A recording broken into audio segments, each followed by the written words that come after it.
The day I found out about her was etched into my brain like a nightmare I couldn't wake up from. We had planned everything. Our wedding, our future, everything was supposed to be perfect. I remember the way the sun was shining through the windows that morning, casting a warm glow over the house. I was standing in the kitchen, sipping my coffee, feeling that nervous excitement that comes before a big day. My phone buzzed on the counter, a message alert blinking at me. I glanced, expecting a text from a friend or maybe even my Alex. Instead, I saw his voicemail notification. My heart started to race. I hesitated, then pushed play. What I heard made my stomach drop. His voice, low and rough, saying, "Baby, I can't wait to see you tonight. I've got a surprise for you." The background was muffled, but I could make out footsteps, maybe a voice I didn't recognize. The words sank in slowly like I was underwater. They weren't from Alex. They belonged to a man I'd trusted with my life, my best man, Jason. I froze. The phone slipped from my hand, hit the tile, and I barely registered the thud. My fingers trembled as I pressed replay, wanting to hear it again, needing to confirm what I just heard. I couldn't breathe. My stomach twisted, a hot wave of nausea hit me, and my palms grew slick with sweat. My wedding was supposed to be hours away, and now I was standing there, clutching a phone that carried betrayal in every pixel. I looked at the screen again, replaying that stupid message, and every word felt like a punch to the gut. "Surprise," he said. Yeah, the kind of surprise you never see coming. The kind that tears you apart. I knew in that moment that everything I thought I knew about love, trust, and loyalty was gone, just like that. I didn't want to believe it. I told myself it must be some sick joke. But the voice was too familiar, Jason's voice, relaxed and confident with a shaky undertone that I'd never heard before. I don't know if it was the shock or rage, but I dropped the phone onto the counter and backed away, trembling. Questions flooded my mind. How long had this been going on? Was this just a one-night thing, or had it been happening for weeks? More importantly, how could I have been so blind? How did I miss the signs? I looked around the house, noticing the small cracks in what I thought was a perfect picture. A missing piece of jewelry I'd never seen before, a lipstick stain on his shirt I'd ignored. All these tiny clues I'd brushed off now screamed betrayal. I couldn't even cry. My chest felt tight, like I'd been punched in the ribs. I wanted to scream, but all that came out was a hollow, shaky breath. I clutched my fists so hard my nails dug into my palms, feeling the sting like a small reminder that I still had power, even if it didn't feel like it. That's when I knew I couldn't go through with this wedding. Not today. Not with her or him in my mind. I needed to get out, figure out what to do. The rush of adrenaline made my head spin. I grabbed the keys from the hook, my fingers numb, and headed for the door, trying to keep my breathing steady. But I couldn't ignore one thing. This wasn't just about losing trust. It was about revenge. I wasn't going to let this slide, not without a fight. I would make sure they paid for this, no matter what it took. I still remember the cold metal of the keys in my hand as I stepped outside, the cool breeze brushing against my sweat-drenched skin. My stomach clenched with a strange mix of fury and loss. I knew then that my life, our life, was about to change forever, and I wondered how I'd ever look at either of them the same way again. After I got outside, I just stood there for a long moment, staring at the street. My heart was pounding so loud I thought everyone might hear it. My legs felt weak, like I might collapse, but I knew I couldn't. Not yet. I needed to think, to plan, to figure out what the hell I was going to do next. I felt this strange, boiling rage building inside me, hotter than anything I'd ever experienced. It was like a fire licking at my insides, all fueled by betrayal, humiliation, and a deep, rising need for payback. I looked down at my hands.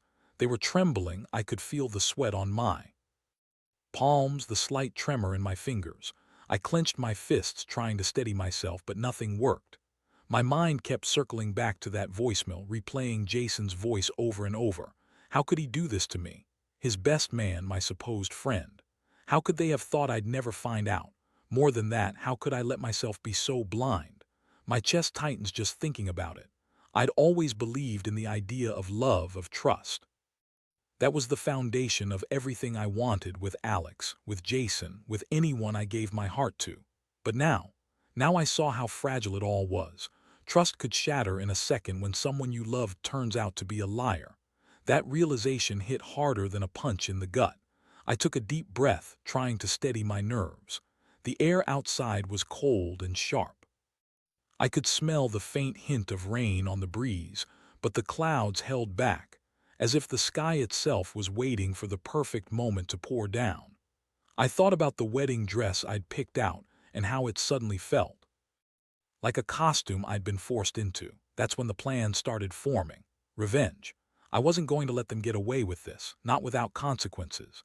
I'd spent years trusting Jason, and for what? To be humiliated in the worst way possible. No, I would make sure they paid one way or another. I remembered that small, almost insignificant detail I'd noticed earlier, the lipstick smudge on his shirt. It was so tiny, so easy to dismiss, but now it screamed of another woman. Yet I couldn't be sure if that was just a coincidence or part of a bigger game. Either way, I knew I had enough evidence, enough motivation. I needed to act. I pulled out my phone and started scrolling through my contacts. I hesitated, then paused on one name, my sister. She was the only person I could trust, the only one who knew the real me. I dialed her number, my fingers trembling. When she answered, I kept my voice steady, even though inside I was anything but. "I need you to come over," I said. "Now, what's wrong? You sound freaked out," she asked, her voice full of concern. "It's bad, really bad. Just come, okay?" She didn't ask questions. I could hear her footsteps as she hurried over, and I knew I had to keep it together until I saw her face. When she arrived, I didn't hold back. I told her everything about the voicemail, the evidence, the way I felt like I'd been punched in the stomach. She listened quietly, her face shadowed in concern.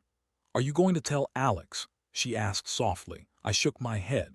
"Not yet. I need time to think. But I know I won't let this slide. I want to make them regret it. I want to see the look on their faces when they realize I found out." My sister looked at me with a mixture of awe and worry. "You're serious about this?" "Dead serious. I'm tired of being the fool. They hurt me, both of them. If I don't do something, I'll never get closure. They need to know I'm not just some idiot who gets played." She reached out and squeezed my shoulder. "Whatever you decide, I'll back you, but be careful. Revenge can get ugly fast." I nodded, feeling a strange sense of calm amid the chaos. I knew what I had to do. The pieces were falling into place. I just had to wait for the right moment, then strike. The plan was simple but cruel: make them suffer as I had, make them see what betrayal feels like. And when the time came, I would be ready. I could feel it in my bones. The game was on, and I wasn't going to lose. Not this time. Not without making sure they paid for their lies. As I looked at my sister, her face full of concern, I knew I was about to change everything. And it was only just beginning. Over the next few days, I kept the plan locked inside my head, brewing like a storm ready to explode. It was a strange feeling, this mixture of cold resolve and raw anger. I wasn't one to take revenge lightly, but this was different. They shattered something inside me that I thought was unbreakable. Trust, love, loyalty, all gone in one stupid voicemail and a few careless moments. I started gathering evidence. The lipstick stain on his shirt I'd noticed earlier was a good start, but I needed more. I started watching Jason, paying attention to the small things he did, the way he looked at Alex, the little slip-ups. Meanwhile, I kept an eye on Alex too, trying to see if there were signs I'd missed, clues I'd ignored in my own naivety. One night I caught Jason sneaking out of his apartment late, phone glued to his ear. I managed to snap a quick picture of him with my phone, a quick shot of his silhouette against the dim hallway light. It wasn't much, but enough to confirm my suspicion. The bastard was hiding something. I felt a cold thrill of satisfaction.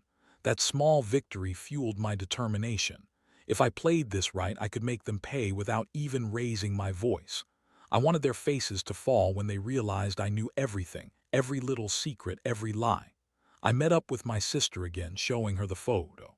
"This is enough to make a scene, but I want more. I want them to understand I'm serious. I want to see the panic, the regret."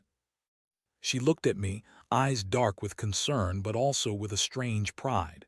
"You're not just going to hurt them, you're going to destroy their sense of security. That's what they deserve." I nodded, heart pounding. "Exactly. I want to make them regret the day they ever crossed me." The next step was to set the trap. I bought a small voice recorder and carefully placed it in Jason's apartment, right near where I knew he kept his phone. I wanted him to think he was safe, that he was slipping into his usual routine, but I'd have the evidence I needed. I was already imagining the moment I'd confront him with it, watching him squirm. That thought made the bile rise in my throat, but I pushed it down. This was war. I also started planning my words for the confrontation. I didn't want to scream or cry, no. I wanted cold, sharp, and precise. I'd walk in, lay out the evidence, then watch the chaos unfold. I knew he'd try to deny, but I had enough now. Enough to turn his world upside down. One evening I was sitting on my couch, clutching a glass of wine I'd poured for courage when my phone buzzed. I looked at the screen. It was Alex. My heart skipped. A beat, I hesitated, then answered. "Hey," I said, voice even but with a tremor I couldn't hide. "Are you okay?" she asked, her voice soft. "You sound off." "I'm fine," I lied, "just thinking about everything." "You're nervous. Weddings do that to people, but you're strong, you're going to be fine." Her words hit me like a slap, and for a moment I felt a flicker of hope. Maybe I could still save this somehow. But deep down I knew the truth. Nothing would be the same after I exposed what I'd uncovered. Their lies, their betrayal was too much to ignore. That night I sat alone in my apartment, staring at the ceiling. The plan was set, the evidence was in place, and all I had to do now was wait for the right moment. The moment to confront Jason and make sure he understood. I wasn't just hurt. I was furious. I closed my eyes and took a deep breath. This wasn't just about revenge anymore. It was about reclaiming my dignity. I had to be patient. I had to be sharp. And when the time came, I would take everything they had stolen from me and turn it against them, because they thought they could get away with cheating, lying, breaking my heart. But they were dead wrong. I was done playing nice. The game was on, and I was ready to win. The day I decided to execute the plan, I felt a strange calm settle over me. It was like standing on the edge of a cliff, knowing I had to jump, but also knowing I'd land somewhere I'd control. The evidence I'd collected, the plan I'd mapped out, it all seemed clear now. This wasn't just about revenge. It was about reclaiming my sense of power, my dignity. I was done being the victim. That morning, I woke up with a knot in my stomach, but also a feeling of resolve I hadn't felt in days. I knew Jason would be home that evening, probably alone. He'd think I was too broken to do anything. That was the perfect moment. I grabbed the small recorder from my bag and slipped it into my coat pocket, just in case I needed proof of the truth I was about to unveil. I also prepared my words. No yelling, no crying, just cold, precise, and to the point. I wanted him to understand that I wasn't some doormat anymore, that I knew everything and I wasn't going to let him get away with it. When I knocked on his door that evening, my heart was pounding, but I kept my face neutral. No emotion, just the cold truth ready to spill out. He opened the door, surprised, a cigarette hanging from his lips. "Hey," he said, trying to sound casual. "What's up?" "I need to talk," I said, voice steady. "Can I come in?" Hesitated but stepped aside. I walked in, feeling the weight of every step. The small apartment was dim, just the glow of a lamp casting shadows on the walls. I saw the slight flush in his cheeks, the nervous flicker in his eyes. Good. This was the moment I'd been waiting for. I took a breath. "I know about the voicemail," I said coldly. His eyes widened, but he quickly masked it. "Oh, that," he muttered, trying to shrug it off. "It was a mistake, just a stupid joke." "No," I interrupted sharply. "It was proof that you lied to me for months, that you cheated on me with my best man. I have the recording. I've had enough of your lies." His face paled and he looked like he wanted to say something, but no words came. I pressed the small recorder in my hand. "You see, I've been listening to your calls, watching your actions, and I know everything." He tried to step forward, but I held up a hand. "Don't come near me. I want you to listen. This isn't just about the voicemail, it's about everything. The lies, the sneaking around, the betrayal, and now I'm done." His mouth worked like he wanted to speak, but I cut him off again. "Here's the thing, you think you're clever, thinking you can get away with it, but I'm not some fool anymore. I'm not going to let this ruin me. I'm going to make sure everyone knows what you are." He looked defeated, eyes downcast. I saw the guilt, the shame. Good. That was the power I was after. I set the recorder on the table. "You're done, Jason. You should be grateful I'm giving you a chance to explain yourself." but I want you to. No, I'm walking away, and I'm doing it with my head held high because I know the truth now. He finally spoke, voice trembling. I didn't mean for it to happen, I swear. Save it, I snapped. Your words are empty. You lost everything the moment you lied to me. I want you to think about what you've done because I won't be part of this anymore. I turned and walked out, leaving him standing there, guilt painted all over his face. The door clicked shut behind me and I felt a strange rush of relief. I'd done it. I'd confronted him with the evidence. The power was in my hands now. Back outside, the cool night air hit me like a splash of cold water. I felt lighter yet more determined. From this point on, they could try to crawl out of the mess they'd made, but I knew the truth was out there in that recording, and I'd make sure everyone heard it.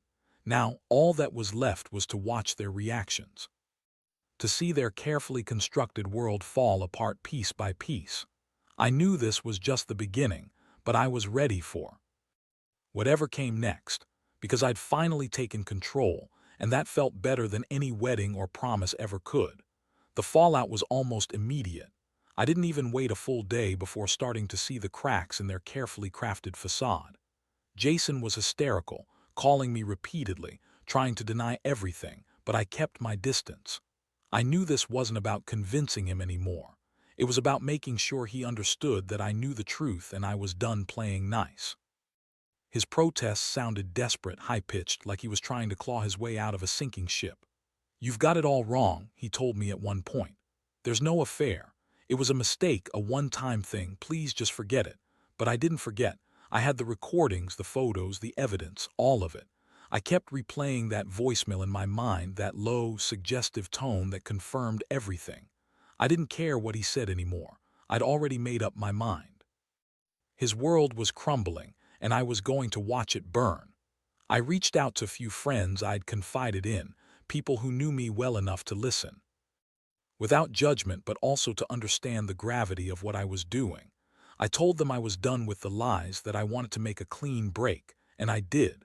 I handed over the keys to Jason's apartment that evening. I didn't need the place anymore, not with the pain still fresh, not with the betrayal still raw. I left a note on the door. "You lied, you cheated, and I won't be part of your lies anymore. Consider this my final goodbye." Then I walked away, feeling the weight of the past lifting slightly from my shoulders. But the real blow came when I decided to confront Alex. I didn't want her to be in the dark, thinking she'd somehow been betrayed by someone else. I needed her to understand what I'd uncovered, that her trust had been misplaced too. I set up a meeting with her at a quiet, where I knew we could talk without interruptions. She looked anxious when she arrived, her hands wringing her coffee cup. I took a deep breath and laid it all out. About Jason, the voicemail, the evidence I'd collected, the secret recordings, everything. Her eyes widened with shock, then slowly filled with tears. "I had no idea," she whispered, voice trembling. "How long has this been going on?" "Months," I said flatly. "He was lying to both of us, and I don't want any part of it anymore. I just wanted you to know because I don't want you to get hurt the way I did." She looked down, tears spilling onto her cheeks. This is so messed up. I never thought Jason would do something like this." "Neither did I admitted. "But I caught him and I made sure he knows I know. The worst part, I think he's been lying to you for longer than I even suspected." She nodded slowly, wiping her tears. "I don't know what to say. I feel betrayed, angry, stupid, like I was blind." "You're not stupid," I said softly. "People hide things well. That's what makes it so easy to get fooled, but you deserve better. You deserve honesty." She looked at me, a flicker of gratitude in her eyes. "Thanks for telling me. I guess I needed to hear it from someone who's been through this, too." I stood up, feeling an odd sense of relief. "Just be careful. Watch out for the signs. Trust is fragile, and once broken, it's hard to repair."